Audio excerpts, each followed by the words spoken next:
Welcome, everybody, to the Tough Conversations with David Wood podcast. We've got Jason Gore back again. I'm going to fill some time while he finishes eating. And we had a great interview earlier on the show about people just aren't talking to each other. So I recommend you go and find that episode. And now we're going to talk about how to truly develop leaders. And welcome, Jason Gore. Thank you, David. Good timing. Who should be listening to this episode? What kinds of people? I'm assuming executives, but you know what's our audience? My expertise is in business leaders, anybody that has people underneath them, or any project leader where you're trying to inspire and motivate a group of people towards executing a specific goal. Yeah. But I think that anybody can learn from that because we're all leaders in our life. We're leading different aspects of community. We're leading in our families. We're designing a birthday party. We're figuring out how to sing a song with other people. That anytime we're trying to collaborate or do anything, leadership skills apply. Great. So we're probably focused on executives, managers, but we can include entrepreneurs and anybody who wants to be a better leader, to be cause in the matter and create things in time and space. So why do you believe, if you do, that leadership's important, and why would people be interested in developing their leadership skills? Well, I mean, it's essential if you want to work with others to create a vision. Leadership skills are essential, right? And whether you're the leader or the follower, you are all taking on different aspects of the project. And without good leadership and collaboration skills, we could do a lot of things in isolation, but that means that it's a pretty small vision, right? Anything you could do in isolation that doesn't require others, like it could be a contribution, but almost all the big contributions in the world come from a group of people working together to accomplish something, right? Wow, that seems so simple and clear. And the way it occurs to me is you want to develop your leadership skills because you can do more. We could have more impact in the world for sure. Yeah. Have more impact in your life. If you want to, anytime you want to do anything with a group of people, even going to lunch together. Like I love during the workshops watching how a group of people organize around how to go to lunch. And sometimes I'll actually videotape it. And then when we get back from lunch, we'll watch the catastrophe of that decision making and how the decision got made. Right. It's really quite simple. It applies to every aspect of our lives. Right. So you could do a lot without leadership skills as within corporations, they call it an individual contributor who just does their own thing. Here's my stuff. Right. But if you want to do more, it involves other people, and you're going to need skills to influence and enroll and guide those people to create more. And, in today's day and age, there really aren't many individual contributors. We relegate those tasks to machines these days, right? Now, it does happen, but even let's say you're a barista, right? You're still coordinating with other people to have everything run smoothly, even though maybe 60% of your work might be individual. What happens when we're out of coffee beans and someone has to run back? Do I do that? Do I ask another person to do that? That it's very rare in this world to be a true individual contributor. Almost all of our work is collaborative. Wow. So now I'm seeing, like I was thinking leadership is just like you're a manager, you got a team of people who report to you, so you're a leader. But now I'm seeing you could just be part of a team, and leadership opportunities still are going to arise all the time, like with the coffee beans. Yeah, I see very little difference between the words leadership and collaboration. The only real difference is who has the final say in decisions. And, is there a person who's doing more delegation? But even if I'm an employee and my boss is delegating to me, I'm also asking him to do stuff, right? And I'm delegating stuff to him to support me. Hey, I need to get the strategy document so that I can complete my task analysis by Friday, right? Yeah. That now my boss is my customer because he has to deliver something to me so I can deliver something back to him. So it's always a two-way street, David. Okay, great. So we're changing it up from the whole idea that it's just people who report to you. you can lead people above you, which people call managing up, and you can lead people on the same level as you, which you might call collaboration with peers. Mhm. I think I'm starting to see that the word lead could also be replaced with perhaps responsibility, agency, and cause. Does that resonate for you? Well, if we look at someone's morning routine Mm-hmm. and how they, navigate getting out of bed, getting coffee, and they're not living in a family context, that might be a bit of a stretch, but that does require agency. Well, this brings me to the next question I was going to ask you before we get into the details of how people increase their skills is, what about leading yourself? Yeah. Is that a skill that's needed? And that would apply to getting out of bed and deciding what you're going to do for the day. Like I might wake up and play online chess for 6 hours, or get myself to go and work on a podcast interview, right? I came to this instead. So what do you think about self-leadership? Well, let me tell a quick story. I feel like one of the best lessons I ever learned about leadership came from an 8-year-old. So I'm visiting a CEO friend of mine and at his house, and walk in the door, and his son Tommy is playing on his turned off computer and has a little plastic cell phone that he's talking on. He's talking and he's typing, and I said, "Hey Tommy, what are you doing?" And he's like, "I'm playing CEO." "Oh, what do CEOs do?" And he says, "They type on the computer, they write emails, and they talk on the phone." And I looked at his dad, and his dad is like, "That's about right." Right? That when you look at what leadership is, the vast majority of leadership, and the higher you go in an organization, the more this is true, is you're no longer producing anything directly. All you're doing is communicating, right? You're making decisions, you're delegating, you're assessing, you're offering feedback, you're course correcting, right? But it's all through words. And so when I think about leadership, I really think about communication. And so, yes, we could play it up to be like communicating with yourself, and that agency is part of leadership, and some of the same skills and same discipline are necessary. But I really see leadership as largely focused on in the interpersonal communication realm. Got it. Yeah. And, for people who find leadership to be a vague word, I know you've got an assessment at Saturn Leadership and Newberg Gore. Yeah. What are some of the categories that you assess before we get to 360 feedback? Like, what are we talking about when we talk about leadership? Can you talk about some of the pillars that you use? Sure. I actually really want to focus on behaviors first, and what we call micro practices. Okay. Yeah. And then roll those up. So, you ask what leadership is, and, a lot of people will just start talking about it. At the end of the day, they'll start talking about people. Like, that's a good leader because of this and this and this. But they come to a place, or many people will come to a place where they say, "Hey, I know a good leader when I see it." You could feel it, right? And the question is, well, what is leadership? And that was a question that I studied and analyzed for a lot of years. And I feel like I didn't get many good answers, right? And there was, models that talked about charisma and, inclusivity and all these other things about leadership. There's models that talk about more personality types. But like, what is leadership? I never really got to the bottom of it. And I ultimately came to the place of, well, the most useful explanation of leaders started to arise for me when I learned what do good leaders do? What are the behaviors that they do? Like, when they make decisions, they consult the experts.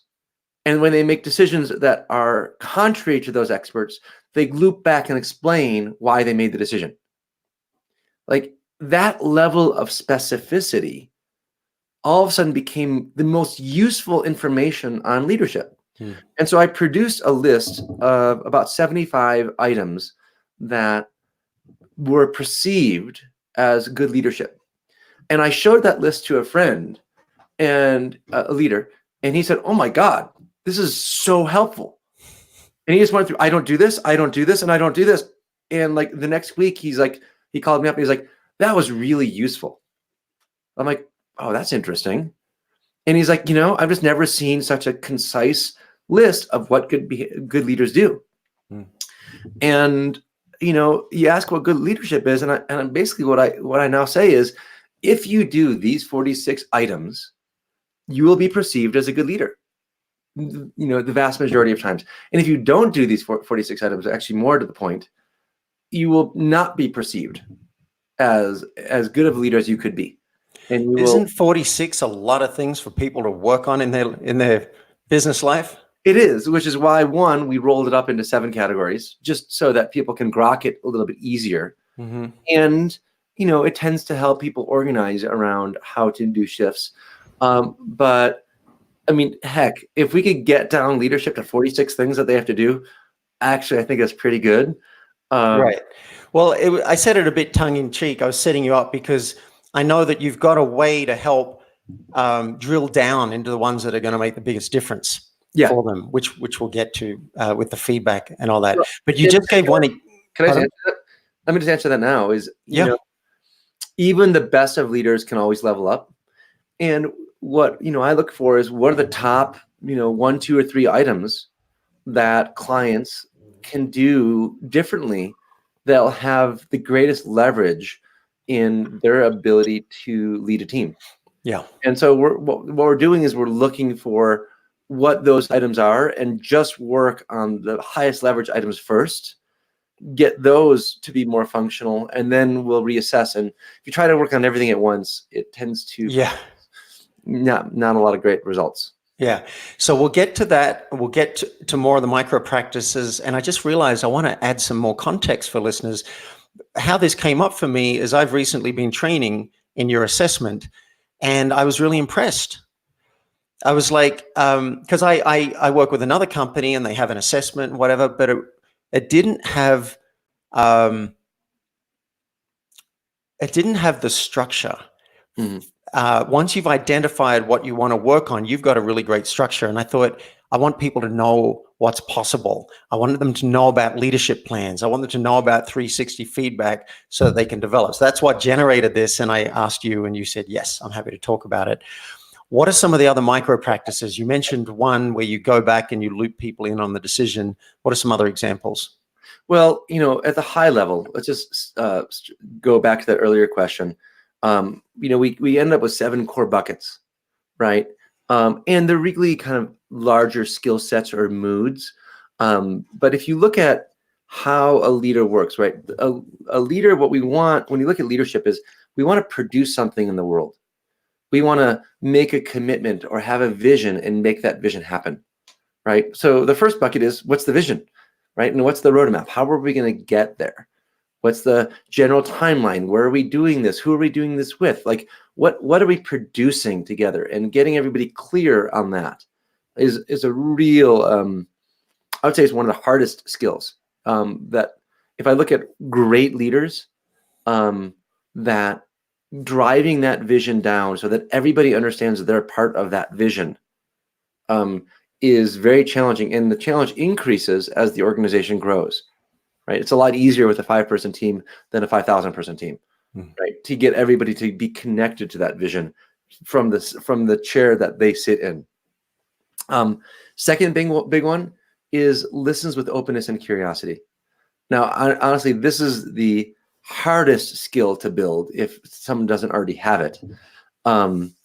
To really fundamentally empathize with another human being, understand where they're coming from, especially when you're in conflict, right? How do you listen with openness when you have a completely different opinion and you're emotional and connected to that opinion? It's really hard to listen to the other side. Yeah. Politics really brings this out very loudly, for example. But another one is speaking with transparency and authenticity, especially, in a conflict situation or giving negative feedback or sharing something that might not be popular. You're kind of putting your neck out there to do that and to be open so that people know where you stand on issues, especially if you are a minority an opinion, to let people know when you're not satisfied with their work and you're giving negative feedback, especially to a peer, right, where you have no authority, or to a superior and boss where, they could fire you and you might not have explicit permission to do that. Okay, so that's helpful. Thank you. We got some examples of what it actually means to be a leader, and we won't give away the whole farm. But let's suppose it's all online anyway. Just to say, it's on the Newberg Gore website. If you look at tools and you look at SLI, it's all listed there. Great. All right, so we'll give people something they can research.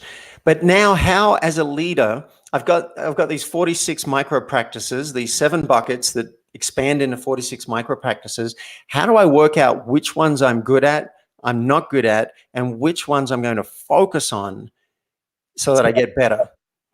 There's a couple ways to do it, right? So first of all, most people don't have the luxury of getting a 360, or even having the luxury of leading a team where you could get a real solid assessment. And in those cases, a self-assessment goes a long way. People are reasonably good at identifying blind spots for themselves. When they look at this list, a lot of people can say, I need to develop this and this and this. Oh. Now, I think what's ironic is there are times where someone thinks they need to develop something, but they're already actually pretty good at it. And so, because they're working on it, it was a problem in the past, and they're working on it, they've actually gotten quite good at it, and they don't realize they've gotten good at it. And that's kind of when you need some feedback from other people, or there's some real blind spots where they really don't know what they're good at. So you got some positive blind spots. Yeah, totally. Yep. For sure. And some of the areas that we tend to be kind of type A around, that we think are weaknesses, really are strengths. We're in our little microcosm of our own worlds, and we don't necessarily realize that, we're operating relative to everybody else. And so we might be really good at something, and we're really hard on ourselves, but when we look at it comparatively, we're actually really good compared to the norm. And so the question is, do you want to really push on that strength and leverage that strength and organize your career around that strength, or do you want to level up some of your weaknesses? Yeah. It depends on what you're up to. So what I'm hearing from this is, firstly, you can self-assess on these practices, rate yourself. Secondly, group assess. You can get feedback from the people that you work with, because they'll see some things that you don't see, and they'll have different viewpoints. And even if you're in your world, your view of it is, I'm great at all these things. If you are great at all these things, and I'm doing air quotes, if you can't see the video right now. If 7 people on your team think you're not, then that's important information. Yeah. Right? Even if you are good at that, if they think you're not, you've got at least a PR issue. Well, I think there's also an in between, David, which is, ask someone, hey, want to hear how is it to work with me? Could you just tell me what's working and what can be improved? Right? After any meeting, you could end every meeting with a plus delta, right? Plus, hey, what worked here? Delta, what can we do to shift? Yeah. You go on a date with your partner. Hey, how was this date? What's the plus delta on this date? How could we improve? Well, right. Yeah. I brought this thing up, and then the waiter came over and interrupted, and then you didn't pick up the conversation again, and I felt like you didn't care about what I just said, and it was really important to me. Like, oh, got it. Right. So you can solicit feedback in all aspects of your life. I want to keep moving because I know you've got a hard stop in about 4 minutes. And no, is that right? 14 minutes. Oh, great. Okay, good. So you can self-assess, you can get feedback, and your assessment does both of these things. It does the self-assessment and it does the group assessment. But you've also added something else that I hadn't heard of before. Would you speak about the voting and what that brings to it? Okay, so first of all, the Saturn Leadership Index we're just launching the website. Right now you could see the index online, but the assessment tools will be ultimately visible on the Saturn Leadership index, SaturnLeadership.com, just in the next month or so. So the tool set is designed to give you really a lot of feedback from the people that you work with, the people that can see the impact of your leadership on them. And there's a couple ways that we deliver the assessment. So one is we have these 46 behaviors that are assessed. We have a lot of open-ended comments so that people can explain what they're feeling even before the assessment, so that you could just get some generic notions of what you could do better and what you're already doing well. But we also have people vote at the end on what are your greatest improvement opportunities from their perspective. And some of the executives, like at the executive level, right, we expect executives to be able to talk to each other. If they can't talk to each other, it's going to be very hard to lead a company and to lead and model a level of collaboration and communication where everybody's growing. At the end of the day, my belief is that culture, a company culture, really relies and can grow and improve the best if you have peer-to-peer feedback. I'm working with someone, there's something that's going wrong, we could talk to each other about it, right? If that is happening, not only can we produce better results, not only can we have more trust in our relationship and communication can flow more easily, but we can both learn and grow how to be better leaders and better contributors, right? And so what we do at the executive level is we make the comments, the assessments, and the votes transparent. So I can see that Johnny wants me to improve on clarifying the vision and the roadmap, and that he doesn't think I'm very good at delegation, right? And let's say that Johnny's really different than everybody else. Everybody's giving me 5s on this and Johnny's giving me a 1. It allows me to go have a conversation with Johnny, right? Not just this, 25-page report, which is really helpful, but the conversation is even more helpful, because then I get to see, like, why is Johnny, what's going on here? And turns out that, I think I know more than I do about this particular aspect of the business, and I keep on insisting on stuff that he disagrees with. And so we're not actually getting buy-in about goals and about timelines, but it's only in that domain. So it's those conversations that, to me, and those relationships that when those improve, then the results that we could achieve together as a team also improve, and my leadership improves. Okay, so you've got self-assessment, group assessment, voting. We think these are the things that are most important. You've got comments, which sometimes are transparent, and your hope is that people will actually have conversations out of this. Yeah. It's a very thorough assessment. It is I would call it a 101 assessment, right? This is a great place to start to improve your leadership. And there's also a lot of other assessments that, can show you about conflict style, about where your strengths really are, and where you should delegate some of your weaknesses because of what you love, right?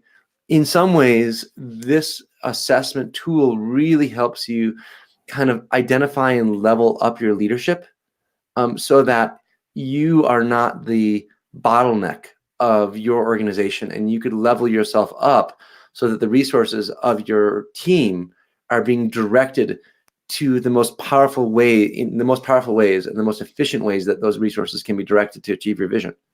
Well, let's say you've identified 3 or 4 areas. You've done the assessment. People have the votes are in. Yeah. You've been voted off the island. And you've got to work on, let's say, being more collaborative, sharing the vision, and speaking more transparently. You've got your 3 things. How does that translate into action? Just knowing I've got to get better at that doesn't make me better at that. So what's next? Yes. Well, first of all, awareness is a huge first step, right? When you really acknowledge and that you have a blind spot and you commit to doing something differently, right? That can be huge. Now, it might take time, but if that commitment is solid, my belief is that change will happen. We could accelerate that change, right? But once you make that commitment to changing something and you start being aware and you start noticing the consequences, when the consequences get severe enough and you are passionate about making something different, we're like, so it could be either like, I want something positive in my life, or I'm devastated by something negative, about something about my leadership. When you get to those places, I think that change starts to happen. And you can accelerate that through a number of things. One is you can accelerate it by articulating what you will stop doing and what you will start doing, and maybe what you'll continue doing, right? I call it a stop, start, continue. So what we want to do is we want to disrupt the current pattern, right? And make new choices to create a new pattern. I think it's really just helpful to fake it till you make it, where you just do the new pattern. Hey, I commit to getting out of bed rather than just laying in bed and watching YouTube videos from 8 to 9. I'm not going to do that. Instead, I'm gonna get up and go take a shower, right? And that's gonna be, and so you intentionally design in your head what you're gonna do differently. Right. Right. And I like something you said in one of your videos. There was a really interesting framework for learning. You said initially you'll catch it too late. Yes. That's the first thing. Well, maybe first you realize you have this issue, but then you go and do the same thing with somebody and you realize after the meeting, oh, I did that thing again. Right. You catch it too late. You dust yourself off. Maybe you go and have a conversation with the person, clean it up, maybe change it, maybe you don't. But next time you might catch it 10 seconds too late, or Right. you might catch it, and ultimately you work up until you catch it while you're doing it. But that could even be, we could call that perhaps advanced.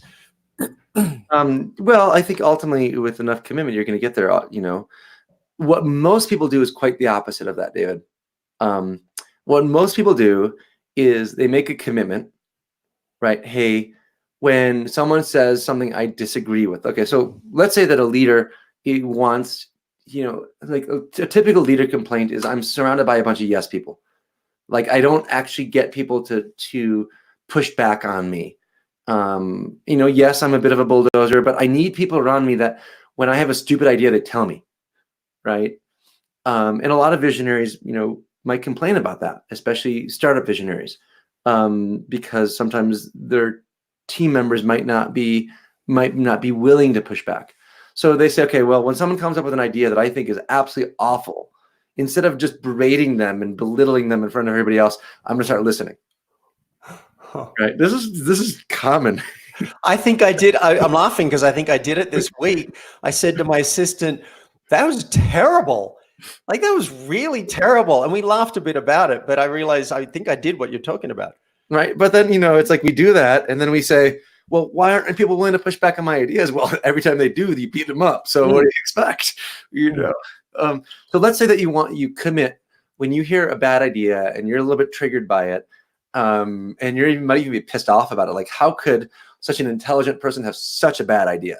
Like, and you commit to actually listening to where that idea is coming from. What is the goal of the idea? What's the one little gold nugget? Even if the idea itself is crap, like, there's probably some little gold nugget in there of like, what is this person trying to solve for? And what is that little thing? And how can we actually dig that golden nugget out and help find that value? Right. So let's say I commit to that. And, what most people will do is, then Johnny comes up with a bad idea and I start berating him again. And then, he leaves and I'm like, oh, damn it, I did that thing again. Damn it, Jason, like, stop doing that. And I'll get angry at myself. What's interesting is psychologically, that actually reinforces the old pattern. It digs the groove deeper. What we want to do instead of that is we want to notice it. Oh, I did that thing again. And recommit. In my mind, okay, next time that happens, I'm going to pause. I'm going to apologize, say, hey, I notice I'm not listening and I'm beating you up. Sorry for doing that. I'm going to change gears. And by just verbalizing it, if you can, it's very helpful. Change gears and ask a question. And that's going to be my commitment. Yeah. Right. I want to welcome Ezra Firestone. He's saying, got to go and find those golden nuggets. I think this is great information on how to actually change behavior. So listeners, once you've identified the areas you want to work on, you can create a development plan, which would include a start, stop, continue for each item. And then you'll get better at it. You'll start with catching it later, and then you'll recommit, and then you'll get to the point where you're catching it while it's happening and can change it.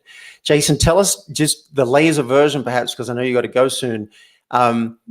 Anything about support structures to make sure that this behavior change actually occurs?